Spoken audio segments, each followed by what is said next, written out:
ওকে, আমরা আজকে যেটা করব সেটা হচ্ছে কি, এখান থেকে লাইন স্পেসিং করব, শেডিং করব, আর এখান থেকে বর্ডার করব। তো চলুন কথা না বাড়িয়ে একটির পর একটি কাজগুলো আমরা দেখে নেই। তবে লাইন স্পেসিং করার জন্য অবশ্যই একাধিক লাইন সিলেক্ট থাকা অবস্থায় লাইন স্পেসিংয়ের কাজ করতে হবে। একাধিক লাইন আমি সিলেকশন করলাম, করার পরেই এখানে আসবো, লাইন স্পেসিংয়ে ক্লিক করব। এখানে যখন ক্লিক করব তখন লাইনের স্পেসিং দেওয়ার জন্য অনেকগুলো অপশন আছে, সেখান থেকে 2.0 বললাম।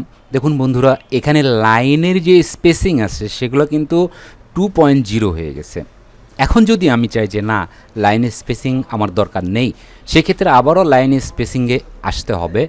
এসে প্রথমে 1.0 করতে হবে, তারপরে এখানে রিমুভ ক্লিক করতে হবে, রিমুভ স্পেস আফটার প্যারাগ্রাফ, এখানে ক্লিক করতে হবে। তাহলে যেটা হবে সেটা হচ্ছে কি, লাইনের কোনো স্পেসিং এখানে থাকবে না।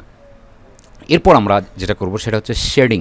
শেডিং দেওয়ার জন্য জাস্ট একটা লাইনে ক্লিক করব, শুধুমাত্র একটা লাইন ক্লিক করব। ওই লাইনে ক্লিক থাকা অবস্থায় এইখানে এসে শেডিংয়ে ক্লিক করব, জাস্ট শেডিংয়ে ক্লিক করব। শেডিংয়ের এখানে যখন ক্লিক করব তো অনেকগুলো কালার এখানে এসেছে, যেই কালার পছন্দ হবে সেই কালারে জাস্ট নিয়ে যেতে হবে, যা ক্লিক করতে হবে। তাহলে কিন্তু লাইনটা শেডিং হয়ে গেছে। যদি প্যারাগ্রাফ আমরা শেডিং করতে চাই, সেই ক্ষেত্রে ওই প্যারাতে ক্লিক করতে হবে, করার পরে এখানে শেডিংয়ে আসতে হবে।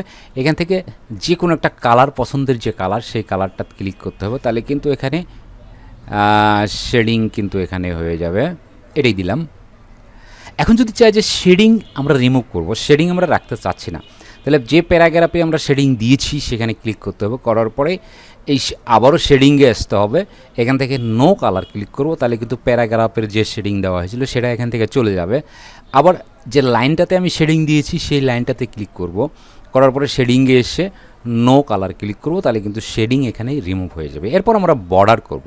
দেখুন বন্ধুরা, এখানেই করি কাজটা বোঝা যাবে।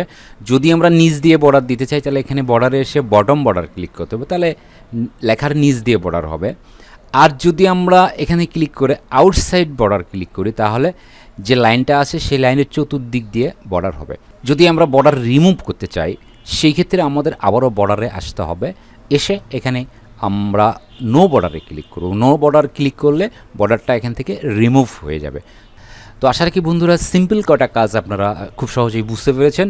পরবর্তী টিউটোরিয়াল দেখার আমন্ত্রণ জানিয়ে আজকের মতো এখানেই শেষ করছি। ধন্যবাদ সবাইকে।